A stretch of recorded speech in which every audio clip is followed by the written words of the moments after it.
In the headlines, Gauteng police have confirmed that they have arrested a suspect in connection with the murder of a 16-year-old schoolgirl who was kidnapped in Florida, west of Johannesburg. And President Jacob Zuma has defended South Africa's adherence and implementation of the so-called One China policy. I'm Richard Brooks. Gauteng police have confirmed that they have arrested a suspect in connection with the murder of a 16-year-old schoolgirl who was kidnapped in Florida, west of Johannesburg. A burnt-out body believed to be that of Louise de Waals was later found at a farm in Johannesburg. De Waal, a learner at Hoërskool Die Burger, was kidnapped while walking with a friend to school yesterday morning. The school bag belonged to de Waal. The firearm and the bakkie used during the kidnapping were discovered at the suspect's home in Roodekrans, also in Florida. Chepo Pagane has more. Police say the suspect was arrested at the Margate police station in KwaZulu-Natal after handing himself over to police. The suspect has confessed to kidnapping the girl. Police say they are investigating whether he could be the so-called Sunday rapist. The modus operandi used in de Waal's murder is similar to the one of the Sunday rapist who abducted and raped teenage girls in 2 provinces. The man was arrested in 2007 and was convicted on a sexual assault charge. He's expected to appear in a Johannesburg court on Monday. Meanwhile, police say they expect results from the forensic lab before the end of the week to confirm if the body found at the Johannesburg farm is indeed de Waal's. Tsepo Pagane, SABC News at the Provincial Police Headquarters in Parktown, Johannesburg.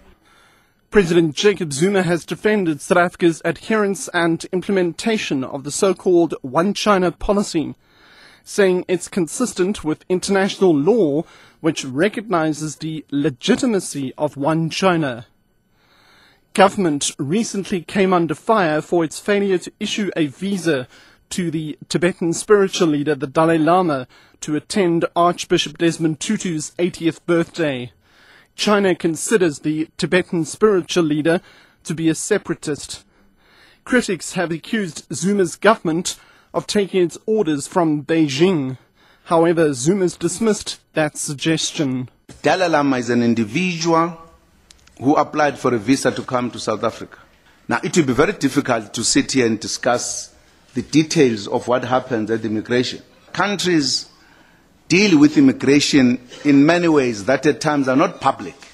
I can give you an example of the ANC leaders. Alfred Nzo at times missed going to address the United Nations because of the technicalities.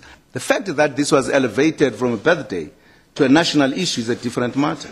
South Africa's working classes are becoming more pessimistic about the state of their personal finances. According to the second quarter Consumer Financial Vulnerability Index, job losses are the main reason for dampening the mood among the workforce in the country. The survey has also revealed that more people believe that their income was more under threat in the second quarter than the first quarter. Professor Karel van der Walt, who conducted the study, says skilled workers remain less vulnerable. We find, for example, that the skilled people in South Africa, those that have already got jobs or a formal sector employment, they're becoming less vulnerable. And the simple reason for that is at the moment inflation is fairly low, while their incomes are actually higher than the inflation growth. But we're seeing, for example, that the current poor or the people with lower skills are really becoming much more vulnerable. Catch the latest news anytime here on Newsbreak Option 1.